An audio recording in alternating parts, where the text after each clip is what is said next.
todas e todos. Acho que é uma das nossas conversas mais formais ao longo do curso, aqui sentadinhos numa sala. Mas a gente vai conversar um pouco, a Marta vai fazer a exposição do projeto e depois a gente sai para fazer uma caminhada e conhecer e olhar, refletir sobre tudo que ela falou. Normalmente eu começo explicando por que a gente escolheu a visita ao SESC, ou a obra que a gente está. A escolha do SESC é até um pouco óbvia, assim, né? Porque é um edifício que chama muita atenção, não só o edifício em si, mas a instituição SESC, né? Com tudo que ela promove de cultura, das atividades de esporte, enfim, é quase que o SESC substitui a nossa Secretaria de Cultura, que está tão abandonada nesses últimos anos. Então, a importância do SESC para as cidades é enorme, né? Acho que então é um programa super complexo, uma área enorme. Eu acho que talvez seja um dos edifícios maiores que a gente visitou ao longo do curso inteiro, dessas 61 visitas. Então, enfim, a gente decidiu fazer aqui no SESC, que é um SESC diferente, que é no centro da cidade de São Paulo, né? Acho que o mais próximo daqui, se eu não me engano, é o SESC Consolação, que já está fora um pouco do... Isso, é verdade, do Carmo. Diferente. E aqui o SESC, para quem não sabe, ele era um edifício existente, né? Teve uma obra muito complexa. É um processo que durou 15 anos, né? Tem a data aqui de 2002 a 2017, até a inauguração, com muitas idas e vindas, né, do projeto. A Marta vai explicar um pouco. Tem a questão também que é um tema para a gente conversar, que é como funciona essa relação do Paulo Mendes da Rocha com esses escritórios que são parceiros, né, do Paulo Mendes da Rocha ao longo praticamente da carreira mais recente dele. E acho que seria legal você pontuar um pouco, Marta, como funciona, como é que vocês fazem como é que é esse tipo de trabalho, né? Eu acho que é um sistema super contemporâneo de parceria, né? Hoje você vê as pessoas, todo mundo se juntando para fazer projeto, e eu acho que o Paulo Mendes da Rocha tem essa virtude de fazer isso sendo já, né, um arquiteto mais experiente e dando, né, oportunidade, fazendo trabalhos com escritórios mais jovens, né? Eu acho que é uma atitude super generosa também da parte dele. Bom, acho que eu vou passar a palavra para você, Marta, e eu acabei nem apresentando, né? Mas, enfim, a Marta Moreira, sócia do MMBB, um escritório de arquitetura que vocês bem conhecem, né? Fiz o convite, eu agradeço por você estar aqui com a gente. E queria falar que a gente tem um pessoal de Presidente Prudente que veio para cá fazer essa visita, né? E o pessoal do curso que está sempre aí. Então, Marta, eu queria passar a palavra para você, que você falasse um pouco rapidinho sobre essa parceria com o Paulo Mendes da Rocha, depois a gente pode entrar no projeto, pode ser? Bom dia, eu que quero agradecer o convite, é um prazer estar aqui com vocês e obrigada pela presença nesse dia tão frio. E então, bom, com relação à parceria com o Paulo Mendes da Rocha, a gente começou a trabalhar com essa relação com o Paulo mais ou menos em 94,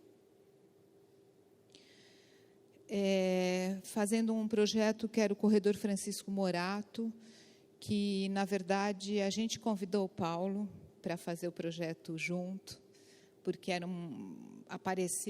gente era um escritório muito recém-formado, não tão recém-formado assim, né? A nossa geração, minha, do Milton, do Fernando, a gente se formou pela FAO em 86, 87, no meu caso. Então, a gente já tinha mais ou menos 8 anos, 6 anos de formado, alguma coisa assim. E aí apareceu esse projeto, que era uma coisa que tinha um alcance maior do que a gente achava que podia dar conta, ou que, por outro lado, justificaria fazer esse convite ao Paulo, que para a gente era um grande prazer imaginar poder colaborar com ele, trabalhar com ele. E aí, a partir disso, eu acho, foi mais ou menos por essa época que ele começou a fazer isso, porque esses anos de 92, 94, foram anos muito difíceis. Eu sei que isso um pouco se repete, né, na nossa história, mas eram anos particularmente difíceis aqui no Brasil, de trabalho, de tudo isso. Então, também era uma forma de você pensar a possibilidade de um escritório que tem uma flutuação de trabalho, né? No caso, até o Paulo tinha essa condição naquele momento. Então, eu acho que a partir disso ele começou a fazer essas parcerias também, né, com mais frequência. Eduardo Colonelli, o Metro Arquitetos, Piratininga, e que eu acho, sim, que é sempre muito bom para nós, sem dúvida, né? Porque pela oportunidade de poder colaborar com ele e de ter acesso a projetos numa escala que naquele momento a gente jamais teria. Então, tudo isso, acho que para nós foi muito bom, né, na nossa história profissional, MMBB. E acho que para o Paulo, por outro lado, também era uma coisa muito boa, porque era uma equipe ou várias equipes, né, dependendo do caráter do projeto, ele se dirigia a um ou a outro grupo. Isso também é uma coisa curiosa, os critérios, né, de quem ele quer trabalhar, dependendo do caráter do projeto, ou de um projeto que puxa o outro, é curioso. Mas sempre foi uma colaboração muito boa, porque o Paulo, desde o início do projeto, essa interlocução é uma interlocução importante, né? Ele conversa junto desde o começo do projeto. Não é um processo que ele faz e chega para a gente, faz os croquis todos e chega com o projeto para a gente, sei lá, desenvolver no computador. Primeiro que ele participa de tudo, né? Desde a concepção até o desenvolvimento. Não é algo também que ele concebe e depois se afasta. Não. A gente sabe, né, o caráter do trabalho dele, ele gosta, né, o desenvolvimento, o detalhamento, a gente vê isso expresso, né, no trabalho dele.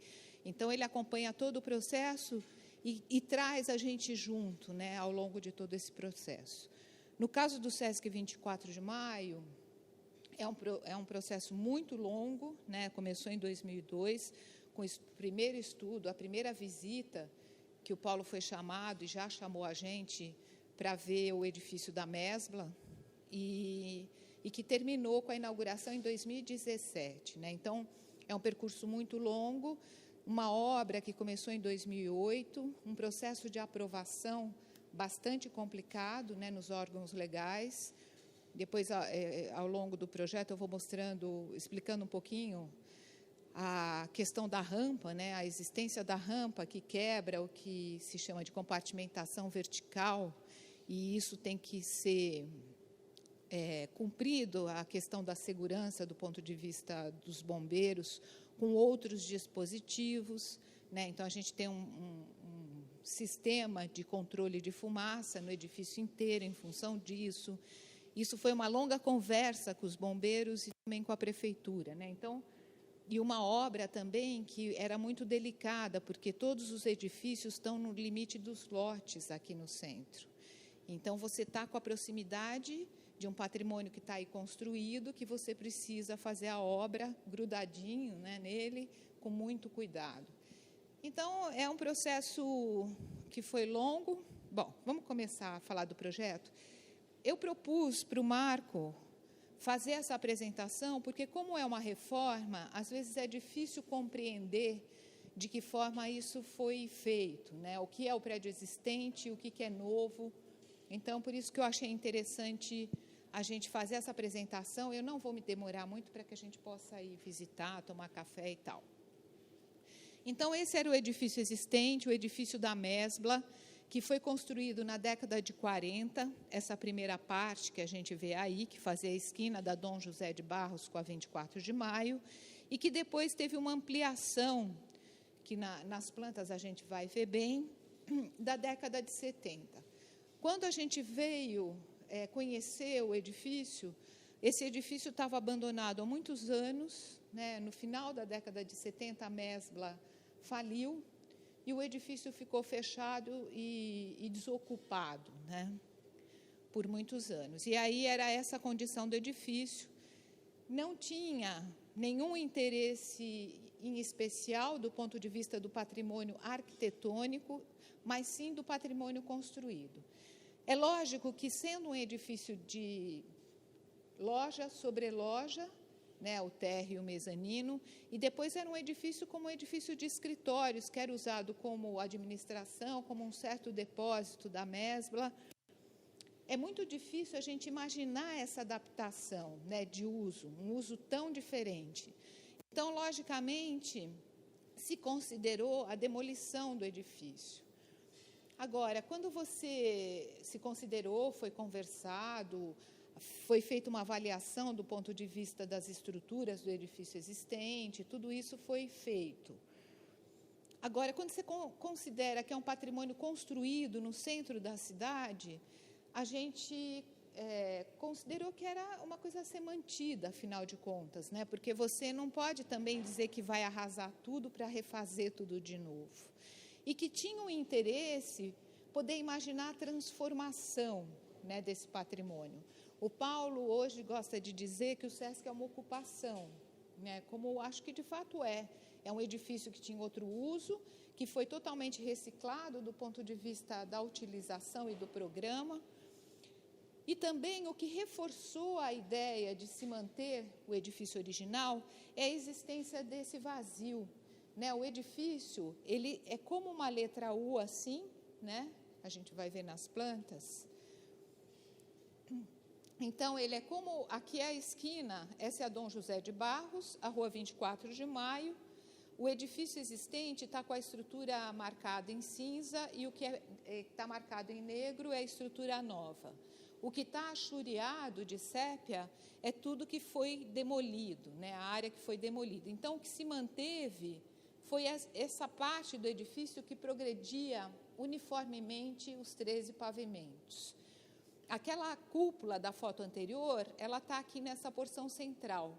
Então, o que se considerou é que, apesar do edifício o edifício era de difícil transformação, a existência desse vazio central permitia fazer o que foi pensado, que era colocar uma estrutura que subisse até a cobertura para segurar esse volume da piscina, que é completamente novo. E também que abrisse espaço para a gente construir o auditório lá embaixo no subsolo, né? Então, com tudo isso, se considerou que sim, seria mantido o edifício. Então, aqui a gente vê, está vendo? A estrutura, são esses 4 colunas que tem 1,20 m de diâmetro, que a gente vê nesse vazio central, que tem 14 por 14. Essas 4 colunas, elas sobem para segurar esse volume, que é completamente novo na cobertura. E, de tanto em tanto, se completa o pavimento, né, construindo essa nova laje, e aí a gente tem ou o pavimento pleno construído, ou a gente tem uma situação de um pé direito duplo, assim. Opa! Essa projeção é a cúpula que existia aí no centro, porque era a loja, o mezanino da loja. Isso aqui era a cúpula que iluminava esse vazio da loja. Daqui para cima era aquele edifício de escritórios com pé direito baixo, com um monte de colunas e tudo mais.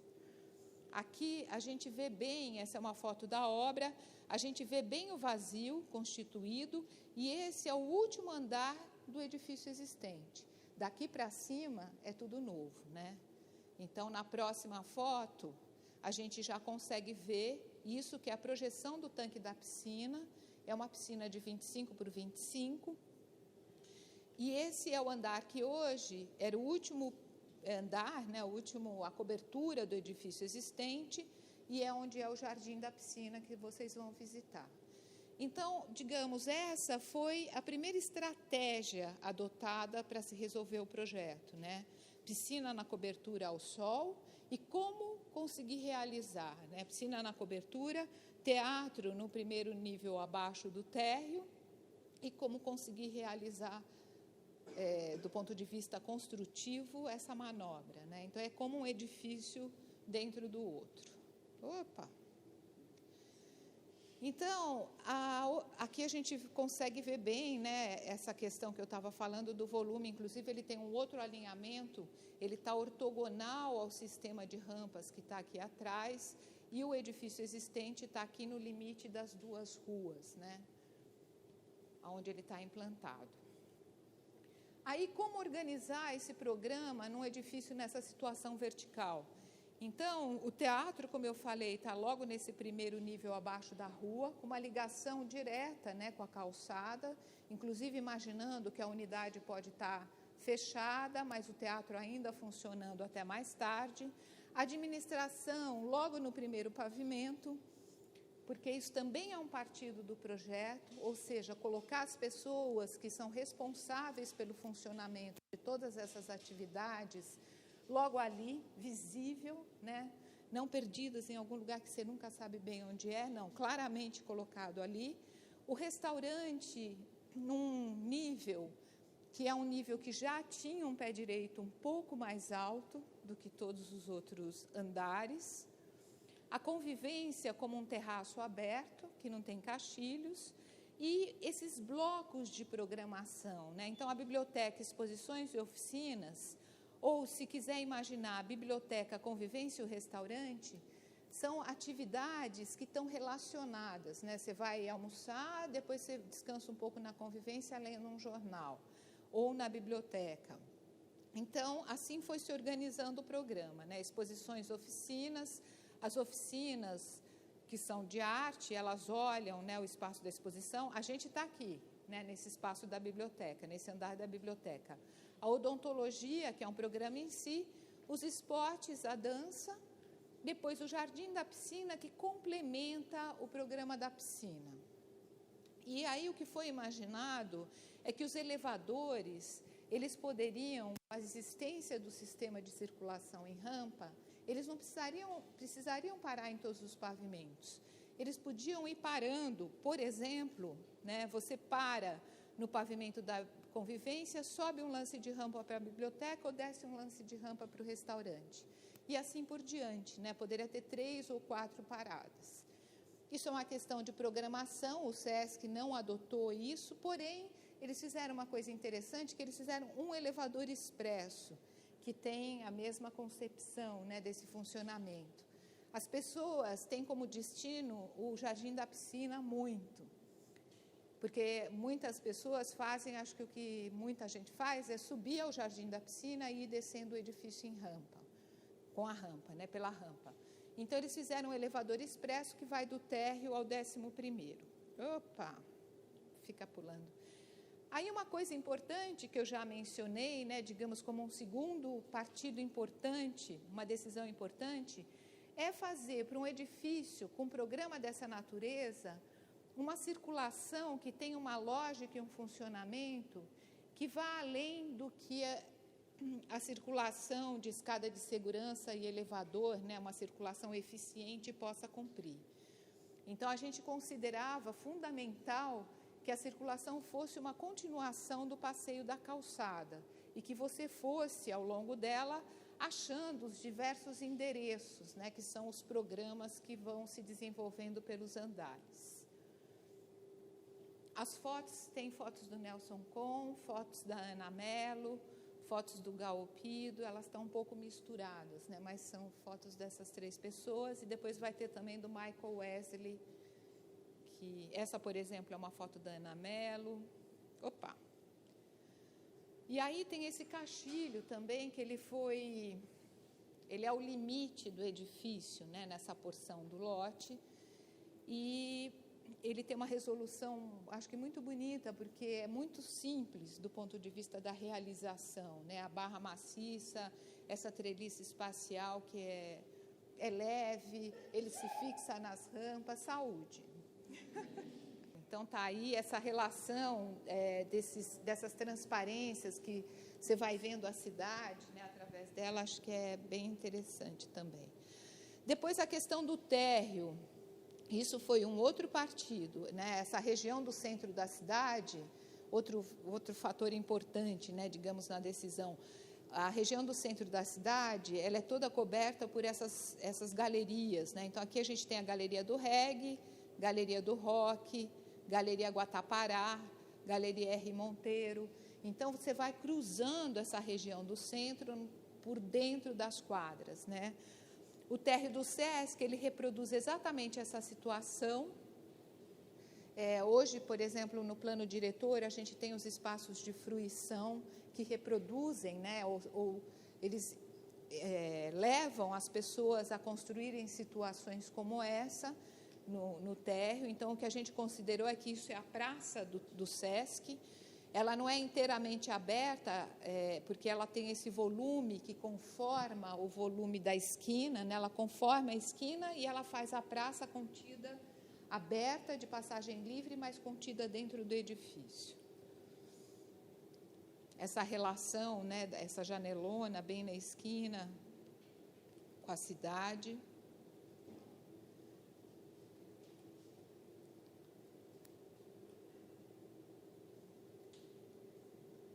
Bom, então a planta do térreo. Outra coisa que eu acho importante mencionar, que eu ainda não disse, é que esse edifício, que a gente chama do edifício de serviços... Esse edifício que a gente chama de edifício de serviços, quando a gente veio nessa primeira visita, que estava a equipe do SESC, né, o Danilo, o Sérgio e o Paulo viu que esse edifício ao lado estava à venda, estava desocupado e à venda. Então, ele disse, isso é uma capacidade que o Paulo tem de conseguir, muito rapidamente, ver qual é a questão que está ali envolvida. Ele falou, vocês têm que comprar esse edifício ao lado, porque ele estava à venda pela Caixa, era uma coisa assim. Porque ele fez a seguinte imagem, ele falou, se o edifício da Mesbla é o navio, esse edifício é aquele navio-tarefa que se liga ao edifício principal para poder... Vocês já devem ter ouvido isso nas entrevistas e tal que ele deu. Mas é uma imagem muito bonita e, de fato, esse edifício, que é um lote completamente incomum, né, eu estou falando desse aqui, ó, que é um lote completamente incomum nessa região da cidade, porque ele tem 7 de frente por 20 de fundo, é muito pequenininho. É onde estão localizados todos os serviços, os banheiros, os depósitos, as máquinas, né? Então, de fato, se fez assim.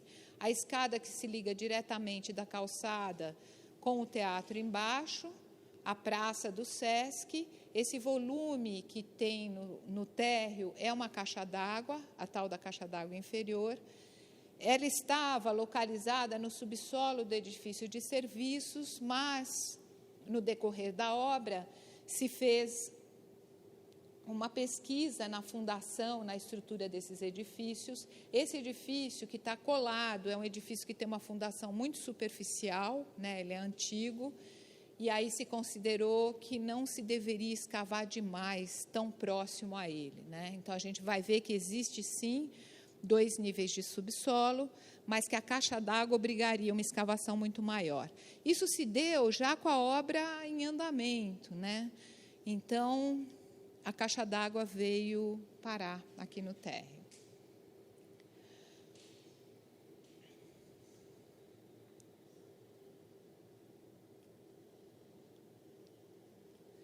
Vou passar as fotos rápido, porque a gente vai conhecer de qualquer forma. O foyer, né, café, loja e foyer do teatro. O teatro tem uma particularidade que é muito bonita, o foyer. O segundo nível do teatro, no edifício de serviço, são camarins. Ele tem essa cota, que é a cota que a gente entra, e aí essa cota rodeia todo esse espaço do vazio, do desenvolvimento da plateia e do palco, né? Então, é uma situação bastante divertida. Eu vim num show o outro dia aqui, e as pessoas ficam aqui dançando saem, né, das cadeiras para ir lá em cima nos 2 camarotes dançar. Foi muito divertido.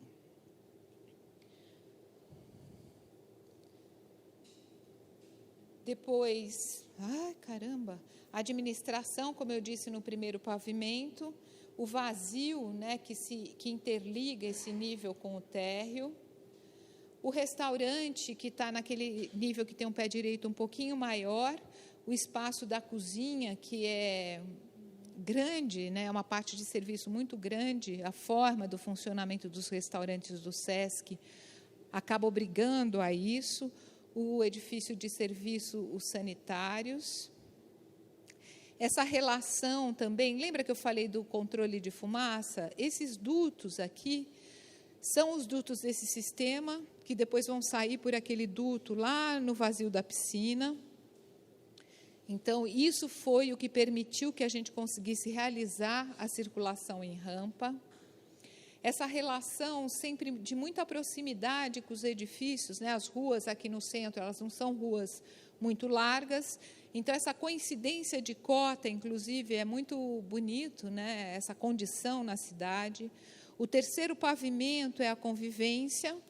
A convivência é como uma varanda coberta, ela não tem caixilho, né? E é um espaço que isso também é uma coisa muito bonita da gente pensar, que no SESC Pompeia é uma maravilha, né? Aquela convivência toda do SESC Pompeia, como um espaço que é muito pouco especializado, né? Ou seja, é um espaço que aceita muitas situações e programações, e eu acho que é uma coisa que a Lina, no SESC Pompeia, né? Ela um pouco cria o que depois ficou sendo essa programação do SESC, né, tal qual a gente conhece. Então, acho que o galpão do SESC Pompeia, a convivência do SESC Pompeia, é uma coisa que foi concebida por ela, né, no projeto, por ela e pelas pessoas que estavam naquele momento envolvidas no projeto, como tal, né, muito bonito de imaginar esses espaços que são. E depois, sempre, essa relação muito direta com a cidade. Em todos os momentos, você vai encontrando, né, a imagem, a cidade está logo ali. SECA, a gente está justamente nesse espaço aqui. Isso é uma versão antiga do projeto, porque aqui a gente vê que está fechado, embora é um vidro que vai abrir isso. Ele só não está aberto ainda por uma questão de prazo da inauguração, mas isso aqui tudo é um vidrão, vai ser feito logo mais. E a gente procura, sempre que possível, nos layouts dos pavimentos, ir incorporando o máximo possível dessas colunas no próprio layout, né? Por exemplo, na casa de máquinas, isso aqui são depósitos e casa de máquinas do sistema de ar-condicionado, aqui também, né? Então, a gente vê aí o salão da biblioteca. Bom. A gente usa, inclusive, as colunas como parte de fixação do mobiliário, que é uma forma de você transformar o que antes era uma coluna numa mesa. Então, ela deixa de ser um enclave, né? Esse salão que fica junto do caixilho. Isso é interessante também, porque quando a gente foi chamado para desenhar o mobiliário, dos pedidos do SESC... Primeiro que o mobiliário tinha que ser muito resistente e tal. Eu vou falar um pouquinho mais para adiante, mas também que fosse um tanto pesado para que as pessoas não mudassem o tempo todo esse layout. Mas as pessoas mudam, né? O piso, inclusive, está bem sofrido aí por isso, mas eu acho interessante. Muda por quê? Porque se acomoda, né? Vira aqui para olhar para fora. Então, esse mobiliário estava sempre meio arranjado assim. Quando a gente chega, está todo mundo olhando para fora na janela. É bem curioso. Sorry.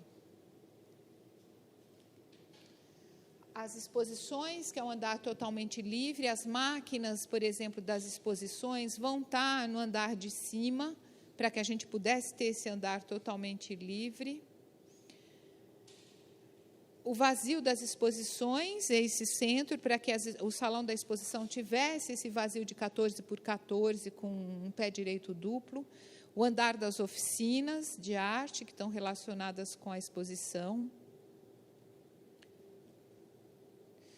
Odontologia, são 16 consultórios, né, uma loucura com esse mundo de interferências, acomodar, né, fazer o layout desse andar, que é um programa do SESC em si. Os esportes, que volta a ter a situação do salão central com o pé direito duplo, que nem a gente vê aí, é o 8º e 9º pavimento, aí o 9º com os vestiários dos esportes, e as salas de ginástica, e uma situação que é o limite do edifício com a Galeria Guatapará, que é o edifício que está na 24 de maio, logo para lá, né? Ele está ali. E esse vazio, esse limite com o edifício da Guatapará, às vezes se constrói, né, o edifício chega até o limite, às vezes não. Então, vai criando essas situações dessas varandas, que nem na convivência, que a gente viu a foto com o pé direito triplo. Então, por exemplo, aqui, né, uma vista da varanda que tem no andar dos esportes, olhando para cima, de novo, esse mesmo vazio, com o solário da piscina. No andar dos esportes, tem o muro de escalada. E a dança, esse andar da dança, na verdade, no programa do SESC é a ginástica multifuncional, só que para nós, durante todo o projeto, isso foi dança. Tem os espelhos, tem as barras, e eles efetivamente usam como ginástica multifuncional, mas também tem uma programação muito rica em dança. Outro dia eu vim aí e tinha uma orquestra tocando New York, New York, sabe? E os casais dançando, estava super legal, estava muito legal. E aí eles têm esse tipo de coisa também, dança africana, uma série de coisas. Aí o jardim da piscina é aquele nível que eu mostrei, que era o final do edifício existente, é jardim da piscina porque ele complementa o programa da piscina. O Paulo até fazia essa imagem também, falava que era como a calçada de Copacabana, porque você vai ao mar e você atravessa a rua para ir tomar um suco e tal. Então, era como se o Jardim da Piscina reproduzisse, Jardim da Piscina e piscina, essa situação. O espelho d'água que está aí, ele, na verdade, foi pensado como uma espécie de barreira para que as pessoas não se aproximassem muito do limite. Porém, desde o primeiro dia da inauguração, ele foi apropriado dessa maneira. E o SESC topou, que eu acho super legal, né? Essa água é uma água tratada, tanto quanto a água da piscina é e tudo mais. O SESC topou, então é uma farra, as pessoas brincam, né? Aí eu acho que é muito legal. Essa apropriação que as pessoas vão fazendo dos espaços é muito interessante, né? E o SESC, sendo uma instituição como consegue ir lidando com isso, incorporando isso, né? Ainda mais nessa região da cidade, onde a diversidade é muito grande, muitos diferentes tipos de pessoa, né? Todo tipo de pessoa. Então, é muito legal. Aí, essa estrutura que a gente vê é a estrutura da piscina. Aqui são aqueles 4 pilares, e da altura estrutural mais a lâmina d'água da piscina é que a gente, em volta, desenvolve esses vestiários da piscina. A estrutura, então, se faz naqueles 4 pilares. Esse é o limite daquela caixa que a gente viu naquela foto de obra. E depois, apoiado nessa caixa de concreto e numa treliça metálica que está aqui, ó, no limite das fachadas, tem a parte do solário da piscina e o vestiário da piscina. Bom, isso é uma homenagem ao Artigas, que faz essa situação da torrezinha triangular. Marco, você sabe em que projeto? De Utinga, né? Então, a gente reproduz essa, não é exatamente, né, o desenho, mas essa situação da torrezinha triangular, que é muito linda, né? Porque as pessoas não ficam uma ao lado da outra, uma olhando a outra, então tem uma certa privacidade, é muito legal. Então, é uma homenagem, uma reprodução de uma solução que a gente considera super linda. O acesso, né, em rampa para a piscina, de novo essa situação que a gente todo momento vai vendo a cidade, e a piscina na cobertura, ao sol, como tinha sido imaginado. Hoje não vai ter provavelmente ninguém, né? Mas nos dias de sol, a lotação dessa piscina são 400 pessoas por norma, né?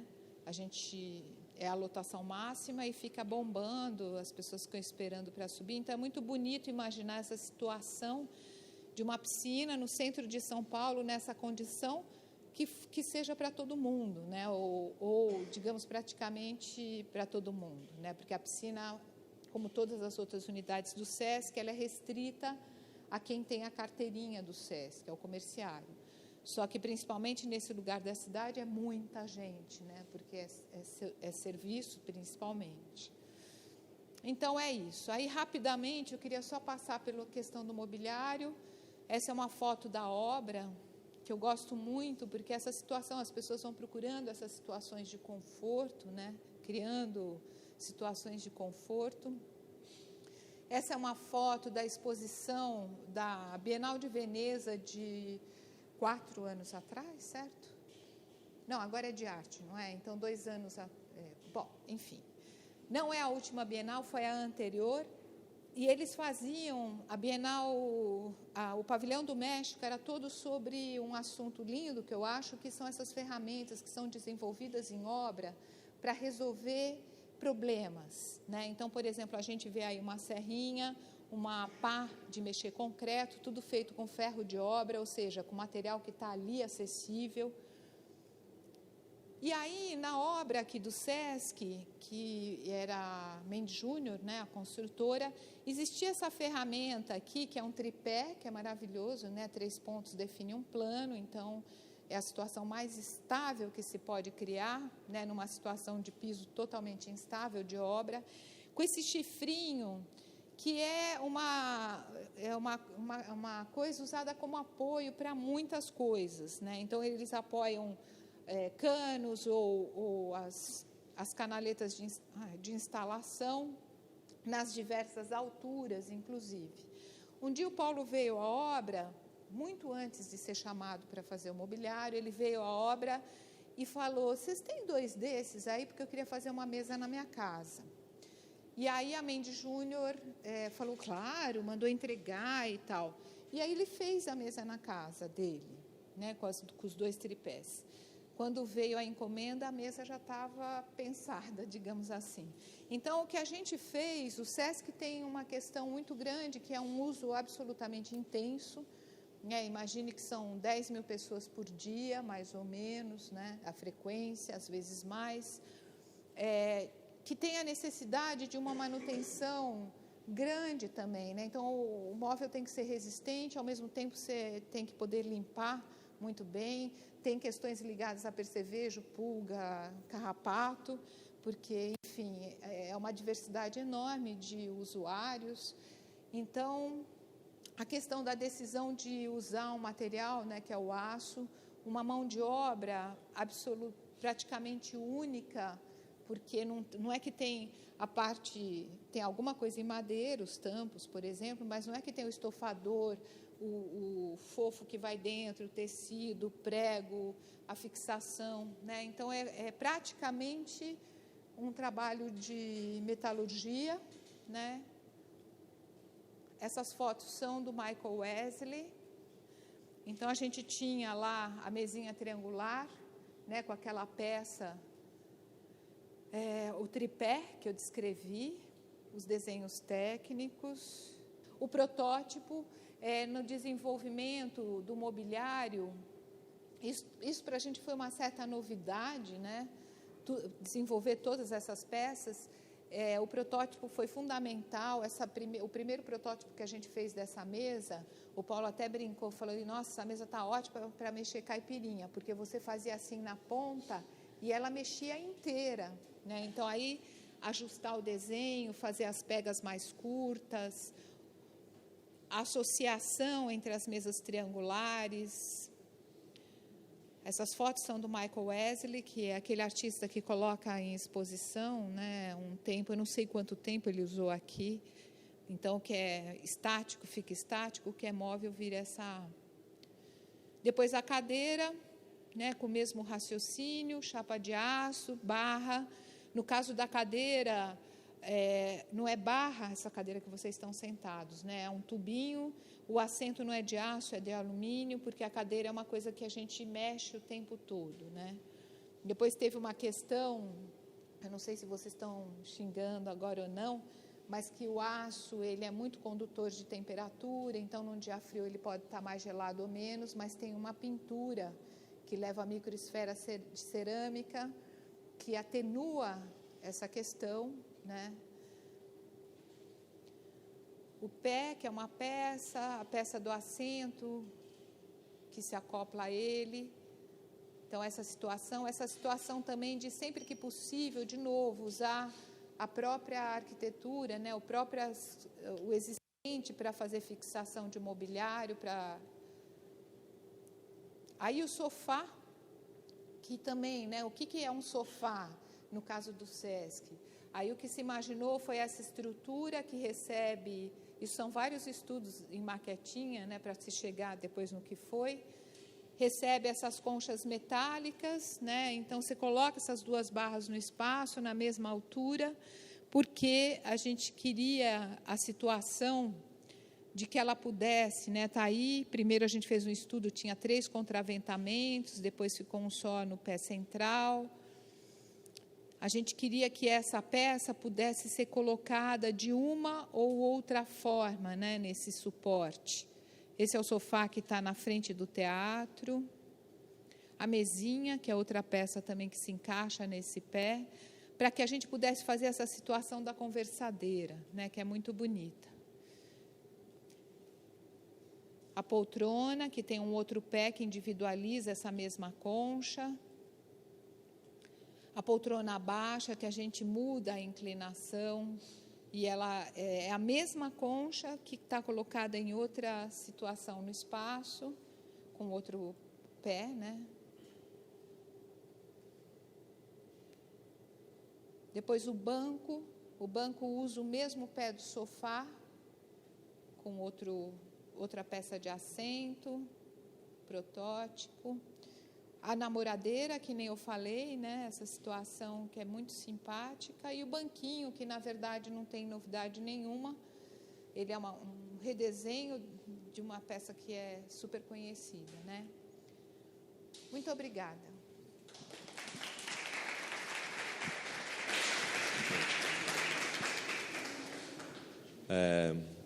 Eu separei umas perguntas aqui para fazer, né? Eu acho que a gente pode também abrir para vocês perguntarem.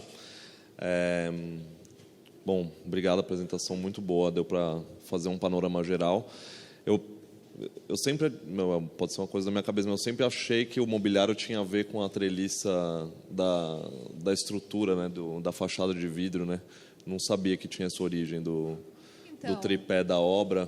Parece, porque você olha a treliça do vidro e fala, é quase a mesma transpois. Na verdade, eu acho que tem todo um histórico já do Paulo, né, no desenho dele, por exemplo, da Paulistano, mas da Chaise Longue, que já vem, né, o Paulo gosta desse material, digamos assim, do aço.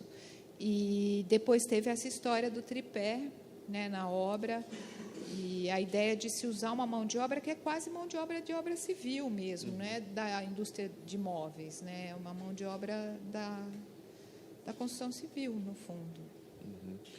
E eu fui recentemente no Sesc Paulista, né, que foi inaugurado agora, não sei se vocês já visitaram, mas e com esse aqui, uma coisa que me chamou muita atenção é que ambos têm uma fachada de vidro, né, como uma cortina, um painel de vidro, e aqui no caso do 24 de maio, ele ganha um movimento com o reflexo dos edifícios da frente, né, que, enfim, e à noite é super bonito, porque daí o edifício se abre à noite, né, de dia ele reflete o exterior e de noite, quando está aceso, você consegue ver tudo que está acontecendo aqui dentro. É uma condição do SESC ter essa fachada de vidro, enfim, foi uma coincidência. Por exemplo, no 24 de maio, o que aconteceu foi o seguinte, como eu falei, é um projeto muito longo e um processo de obra muito longo também. A gente tinha feito o desenho de um caixilho, que não tinha nada a ver com esse caixilho que está aí posto, era com peças de aço. O SESC aí, por uma questão de manutenção, tem muito medo, né? O aço, como é que se mantém, será que vai chover, da estanqueidade, de garantir tudo isso, né? Eu acho que de uma forma justa, porque quantas unidades, quantas manutenções, quantos tudo.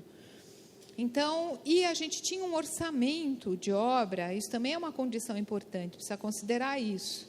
Essa obra não podia ser uma obra muito cara, né? O SESC é uma, embora seja cara, digamos, mas é um caro 180 milhões, né? São 28 mil metros quadrados.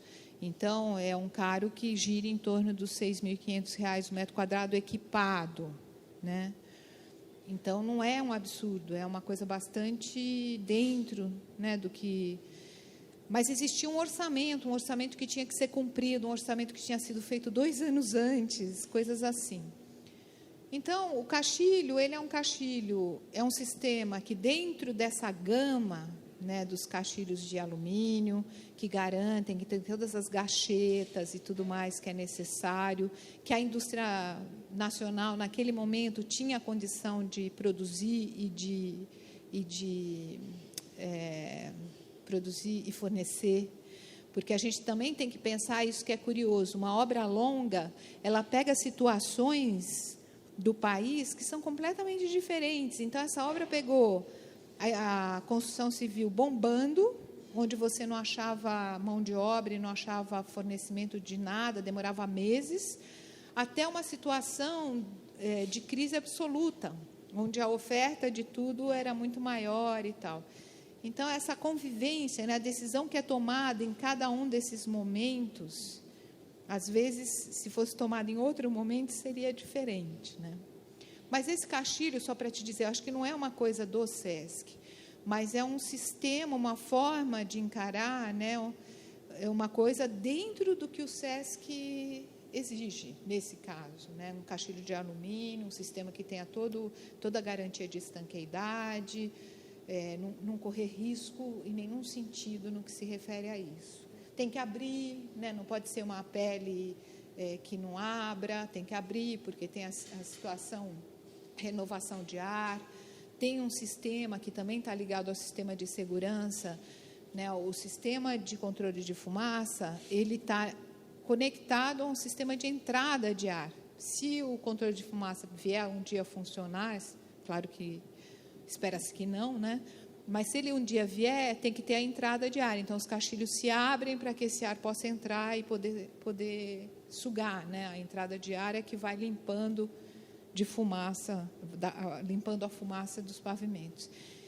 Então, eu acho que é uma questão assim, é um desenho que vem um pouco da indústria, do que existe, né, como dentro de um certo valor, né? Por exemplo, a Panorama, que estava aqui no Brasil, tem um caixilho maravilhoso, que é muito mais leve, que não sei o quê, mas é impossível, né? A comparação quase não dá.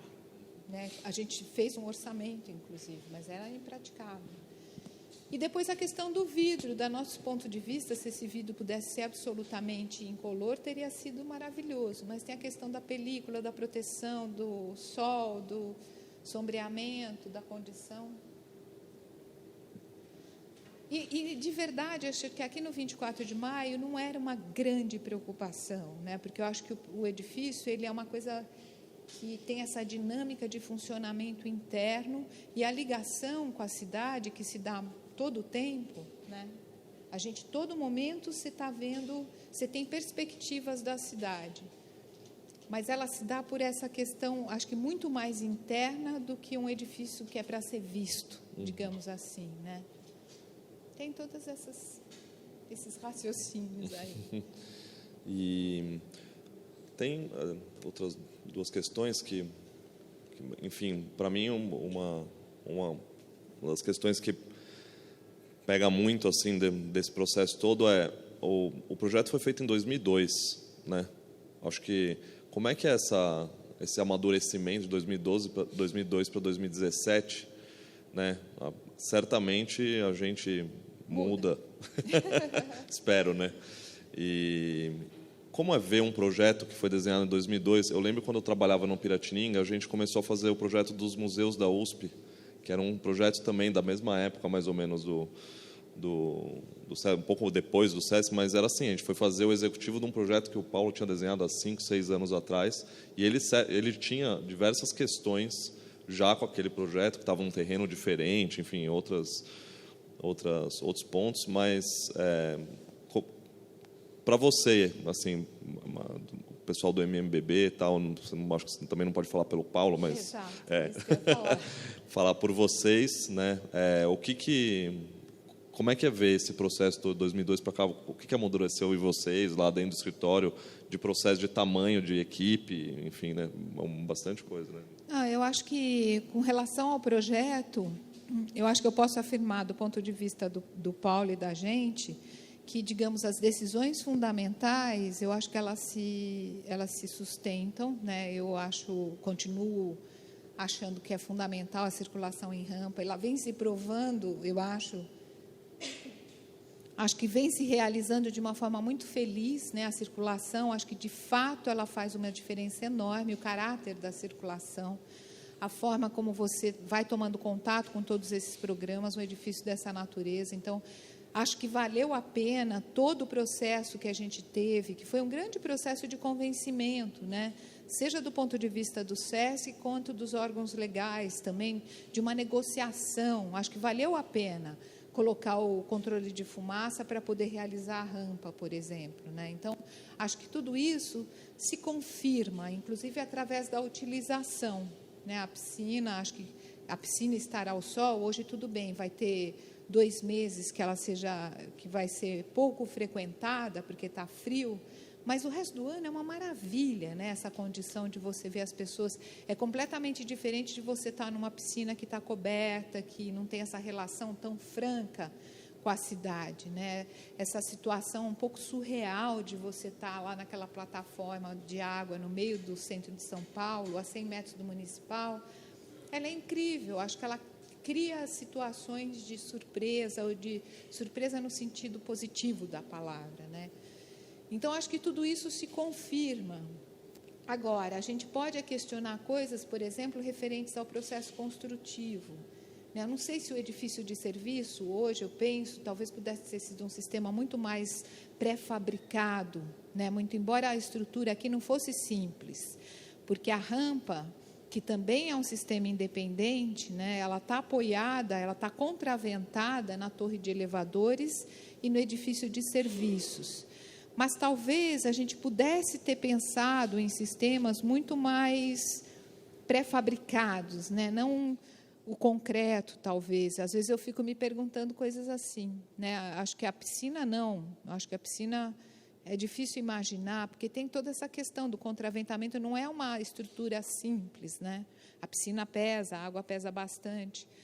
Então, acho que seria mais no sentido, talvez, dessas técnicas construtivas que talvez a gente pudesse hoje pensar de uma maneira diferente, né? Respondi? Super. E acho que eu vou fazer a última, daí eu abro para eles, é a questão do uso das cores, né, no mobiliário, né, qual que é a paleta, o estudo que vocês fizeram, e também do uso da cor no térreo do edifício, que tem esse rosa millennium, né, que depois todo mundo começou a chamar assim, mas enfim. Como é que vocês fazem esses estudos, né? Porque os projetos que o Paulo desenvolve, eles são normalmente muito com a cor do material, branco, né? Que trabalha então, se vocês notarem, todo o resto do edifício é cinza, branco, algumas cores nos pisos, né? Quando tem essa manta da Forbo. Mas o rosa é uma cor que o Paulo já usou outras vezes, né? Por exemplo, no Museu dos Coches, que é o tal do rosa velho, né? Esse rosa talvez seja um pouquinho diferente do rosa velho, porque também foi o que resultou, né? Dentro da gama de cores que a gente conseguia ter acesso naquele momento, é o rosa, que eu acho que é bonito, mas não era bem aquele que a gente tinha pretendido. Na próxima vez que pintar, quem sabe. Mas é o tal do rosa velho, que é bonito, né? O Paulo gosta muito dessa cor, porque é uma cor, inclusive, da arquitetura nossa, porque estrada de terra, pó, né? Você não vai pintar a parede de branco que em 2 dias ela já vai estar rosa velho, né? Então, você pinta dessas cores que são cores terrosas, justamente porque são cores que vão conviver com essa poeira e tudo mais. E ele gosta muito disso e já usou várias vezes. Um dia ele chegou no escritório e falou, vamos pintar esse terra aí de rosa. Daí eu até falei, Paulo, rosa? Tem certeza? Ele falou assim, vamos pintar de rosa. E é ótimo, porque se ficar ruim, você pode falar, é totalmente culpa do Paulo. E a gente pintou. E é engraçado, porque isso também as pessoas... Ou o SESC incorporou essa questão do rosa aqui nessa unidade muito, né? Então, o convite era rosa, os carrinhos que faziam a promoção lá da abertura da unidade eram rosa, as camisetas eram rosa. E é curioso, né? Foi incorporando assim, acho que é bonito. Durante a obra, as pessoas vinham, né? Quando tiraram o tapume, que foi um pouco antes da inauguração, um dia uma pessoa estava lá fora fumando cigarro, e aí essa pessoa chegou e falou assim, você é do SESC? Eu falei, não, mas... Ele falou, porque eu queria fazer uma declaração, acho um absurdo o SESC pintar de rosa. Ele é uma instituição, é um desrespeito aos trabalhadores. Ele estava totalmente chocado com a cor rosa. Então, é assim, mas o rosa veio mesmo, acho que por uma decisão do Paulo, e é uma coisa que ele já usou outras vezes, né? Uma cor que ele já usou outras vezes. O colorido do mobiliário, a gente sempre pensou que isso também é uma virtude do aço, né? A questão da pintura. Tudo bem, você também pode pintar outros materiais, mas o aço tem essa pintura que as cores, pode ser a cor que você quiser, né? É bonito imaginar essas cores intensas. Então, a gente sempre imaginou esse mobiliário com uma cor mais intensa. Em algumas peças, né? Por exemplo, as cadeiras que são mais de uso geral, elas são assim cinzas claros e escuros, porque elas meio que somem, né? Mas as cadeiras que estão no café, no café lá do teatro, são cores intensas, porque a gente quer justamente que ela traga um certo som, né? Um ruído no bom sentido. Os armários todos, né? Eles são todos cinza, porque eles são peças de apoio, estão aí para um pouco desaparecer, né? Os sofás são coloridos, é bonito imaginar também que essa mescla de cores, cada peça é uma peça individual, então você compõe em cores diferentes. É isso. Pergunta para fazer? Como você explicou, o Castilho ele meio que foi uma condição do projeto, né? Basicamente, que ele surgiu. E quando a gente estava subindo a rampa, me deparei com um rapaz da manutenção meio que pendurado ali. Então, por essa proximidade, né, do limite entre a parede de vidro e a rampa, essa situação já era esperada, mais ou menos assim, por vocês? Já. Esse castilho da rampa, ele não é que nem o castilho da fachada. Esse castilho da rampa, ele foi desenhado por nós desde lá do começo do projeto, né? O castilho da fachada é aquela história um pouco que eu contei, que ele foi desenhado em aço, depois ele virou alumínio, por causa da estanqueidade, tudo aquilo que eu falei. Mas o castilho da rampa, ele foi sempre desenhado como tal. Ele tem um afastamento ali, que são 60 centímetros, né, aquela treliça espacial. Aquele castilho não é um castilho totalmente estanque, porque a rampa é um lugar que não é estanque totalmente, não chove na rampa, mas tem uma fresta entre os vidros, né? Aquele é um lugar de ventilação natural. E aquela pessoa estava lá, ela vai se apoiando na treliça espacial para ir limpando o castilho. Legal, era isso, minha curiosidade. Aquele castilho, eu acho que ele tem um desenho bem bonito, né? O tanto quanto o sistema da fachada é um sistema completamente standard, digamos assim, né? Uma solução de mercado. Acho que é uma boa solução, porque tem um sistema de montagem que é interessante, chegam os painéis já prontos, os painéis por andar, é bem bonito, inclusive, a montagem. Mas ele é um castilho de alumínio, como tantos outros, né?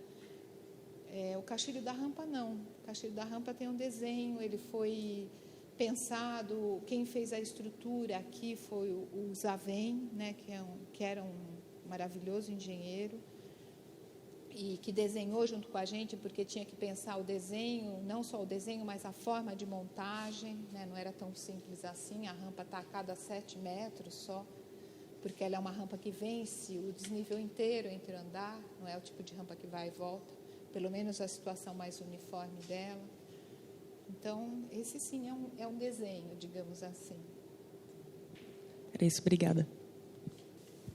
Boa tarde, bom dia. Bom dia. Marta, é muito interessante porque, por se tratar de uma reforma, ela tem vários respeitos muito intensos, né, pela edificação. E algumas coisas que foram de demolição, ou a cúpula, você sabe o destino delas, o que geraram, se elas geraram outras intervenções ou não, se era uma coisa que vocês previam ou não? A demolição, lógico, era uma coisa prevista. O que foi demolido eram coisas impossíveis de serem reutilizadas, por exemplo, aquelas regiões, eu falei que foi mantido a parte mais uniforme do edifício, né? Aquela região lateral que hoje tem o edifício de serviço, as rampas e os elevadores, eram circulações verticais do edifício existente, que jamais poderiam se adaptar a esse novo uso, ou seja, era inevitável, né, que fosse demolido. Agora, a fachada também, né, ela foi toda demolida, o que se preservou foi a estrutura, né, as lajes e pilares. Eu não sei o destino do entulho, se é essa pergunta mais diretamente que você fez, o destino que ele teve na obra. Eu sei que ele não foi reutilizado aqui. Mas o SESC sempre tem essa preocupação também, né, do ponto de vista da sustentabilidade, mas eu não sei te dizer qual foi esse destino. Mas eram partes do edifício que a demolição foi difícil. Essa é uma obra muito difícil, porque ela está num lugar da cidade de difícil acesso, né? Só em alguns horários do dia você pode vir com um caminhão mais pesado. Então, demolição e remoção desse entulho demorou 1 ano e meio, sendo que né, imagine com a demolição completa de tudo isso. Foi assim. Obrigado. Mais aqui, né? E com um período de obra assim tão longa e a população, igual você tinha falado, população não, o pessoal do escritório sendo flutuante, como é que era às vezes essas questões de obra, o que ia surgindo, você remanejar o pessoal do escritório, não sei, às vezes estava uma questão baixa, você tirar alguém para resolver e se dedicar a alguma coisa assim, essa parte administrativa de escritório e uma obra tão duradoura? Foi um processo longo. Durante a obra, uma grande parte do projeto executivo, inclusive, de detalhamento, de mudanças até, né, de alterações em função de situações que a gente foi descobrindo na obra, como a que eu contei da caixa d'água, ou, por exemplo, a revisão da fundação, a solução de fundação foi totalmente revisada, né, e a obra já estava o processo de demolição já tinha começado. Então, teve uma parte de projeto até importante que foi concomitante à obra. Depois, o acompanhamento da obra dependia muito da fase em que ela estava, né? Então, teve fases que a gente vinha quase que diariamente. Nosso escritório é muito próximo daqui, ali na General Jardim, né? Então, a gente vinha 2, 3 vezes por semana, por exemplo. Teve outras fases que não, que a gente vinha a cada 2, 3 semanas. A equipe no escritório, eu coordenei o projeto desde sempre, com a participação do Milton, do Fernando sempre, né? Mais ou menos, dependendo da fase do projeto também. E a equipe, muita gente trabalhou, né, nesse projeto. Nos últimos tempos era o Glelson, mas teve o Adriano, teve o Eduardo Ferroni, que hoje é da H+F. Naquela época ele trabalhava no escritório, ele trabalhou nesse projeto, a Márcia, teve muita gente, né? Foi um processo muito longo de projeto. E uma equipe sempre do SESC, né? O SESC acompanha muito de perto. Então, a Mendes Júnior tinha uma pessoa que era uma arquiteta, que era a Selma Bosquet, muito boa, foi fundamental para todo esse processo. Tinha também os próprios engenheiros do SESC, né? Tem um engenheiro do SESC que vem para ser residente da obra. Foram vários, né, durante esse processo. Agora, no final, foi o Alexandre Delia. Então, o SESC também participa muito de perto desse acompanhamento da obra, o que é interessante.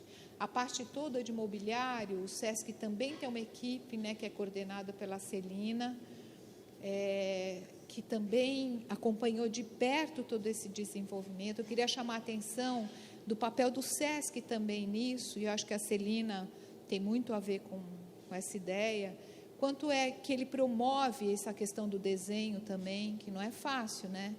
Porque, por exemplo, se você decide fazer um móvel, a prototipagem, ou você banca, então o contrato do SESC, ele tinha essa parte toda prevista, né, da possibilidade da prototipagem, que é fundamental. Então, acho que o SESC também promove nesse sentido, que é interessante.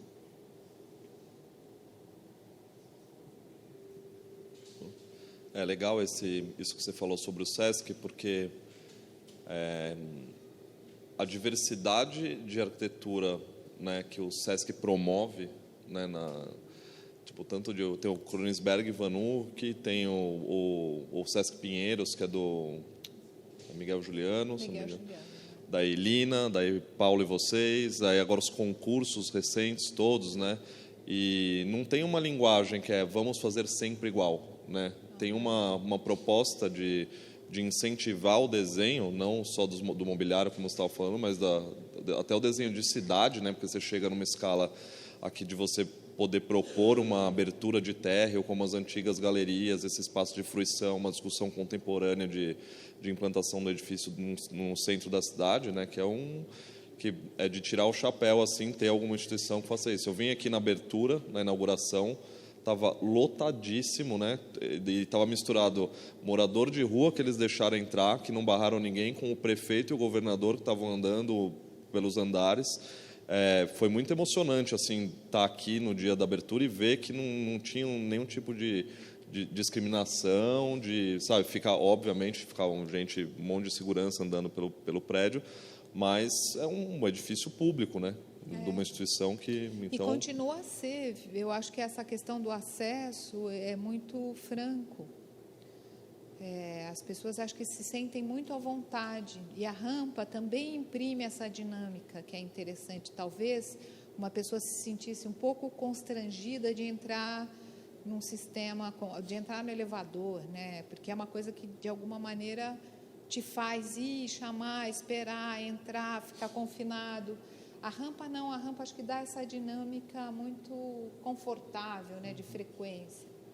Por exemplo, o terceiro andar, que é a convivência, um dia eu vim aqui, eu contei 7 pessoas dormindo. As pessoas tiram mesmo uma soneca, daquela de tirar o sapato, pôr embaixo da mochilinha e deitar a mochila em cima, sabe, assim. E tudo bem, né? O SESC acho que vai convivendo com isso. As situações que vão para além do que poderia ser aceitável, eles vão manejando, né? Então, e aí foram reclamar que eles estavam fazendo muito barulho, estavam incomodando quem estava dormindo, um dos caras que vinha dormir. Então, é isso, acho que vai lidando de uma forma... O SESC tem essa virtude maravilhosa, né? Eles vão seriamente enfrentando essas questões, não do ponto de vista, não pode entrar, não pode frequentar, isso não pode, aquilo não dá. Eles vão, acho que, vão criando, né? Por exemplo, essa exposição Jamaica, acho que foi uma exposição linda, acho que terminou agora, né? Mas também ela está no sentido de que tem uma população, que é a Galeria do Reggae, que virou um ponto de encontro importante, né, desses imigrantes africanos em São Paulo, de trazer essa população, né, de estabelecer uma conversa, que eu acho que ela é importante.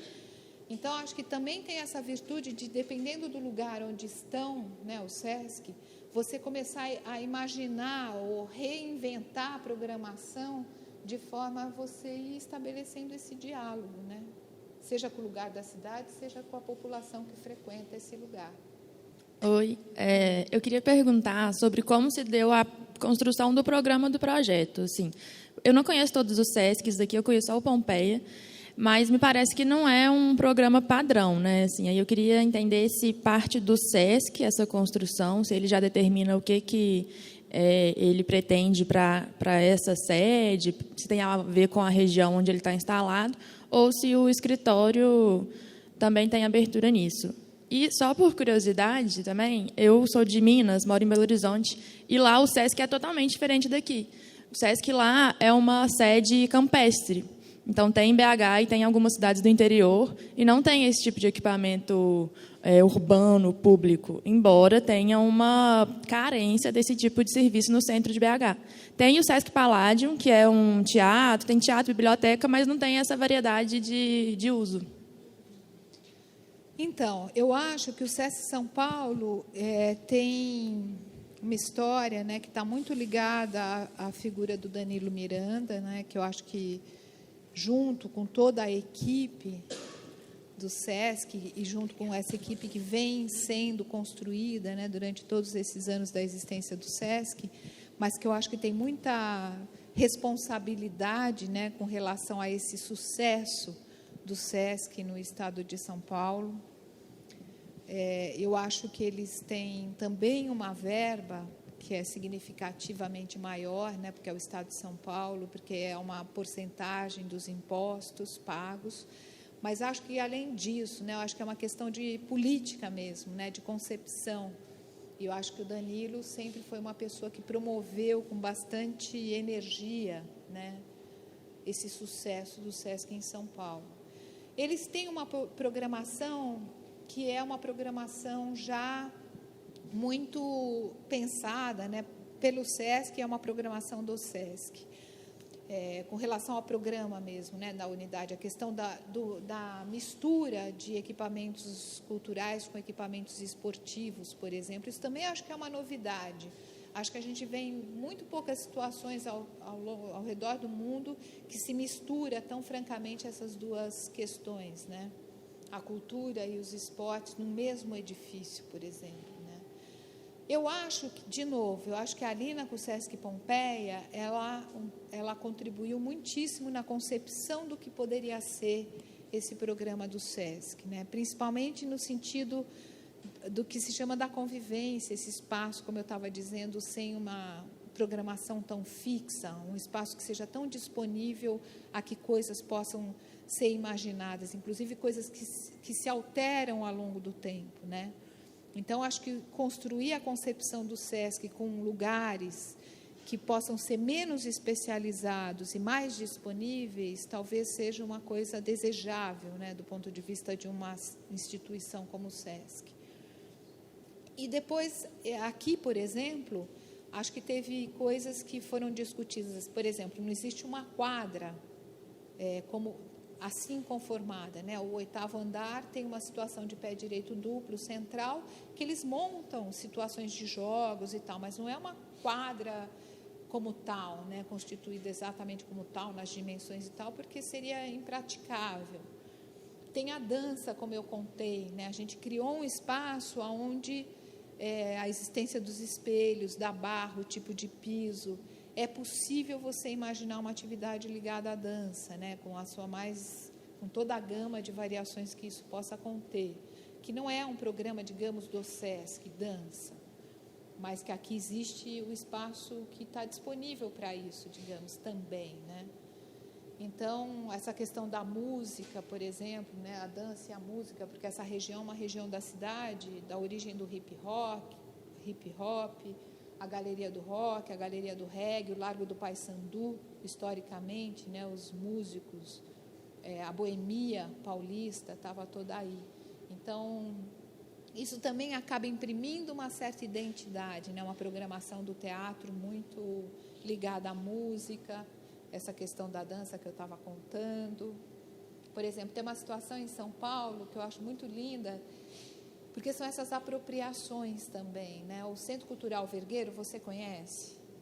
É um edifício que eu acho que vale a pena você conhecer. O Centro Cultural Vergueiro, ele está ao lado do metrô e ele tem uma condição muito linda, porque o acesso, quase que você não nota o dentro e o fora. Quando você vê, você já entrou, já escorregou lá para dentro. E tem uma situação de um jardim lindíssimo, aberto. E ele tem uma condição que ele tem uns teatros que estão numa cota levemente rebaixada e tem uns vidros que fazem o fechamento desses lugares. Esses vidros, por causa do reflexo, eles viraram espelhos, eles viram espelho. Então, virou um lugar de encontro para esses grupos de dança de rua muito importante. Espontaneamente, as pessoas começaram a utilizar dessa maneira, né? Então, é bonito também imaginar essas coisas que vão se modificando pela apropriação das pessoas, né? Como eu contei aqui do espelho d'água e tal. Então, é assim, acho que os programas também se modificam e vão sendo construídos ao longo da história, né, do equipamento e do próprio SESC. Tem uma questão, uma reflexão sobre essa quantidade de edifícios vazios que a gente tem no centro da cidade também, né? Até que ponto a gente, enfim, olha o SESC, né? Para vocês que fizeram o projeto, vocês olham o SESC como um grande retrofit aí desse edifício existente, e o quanto isso pode, ou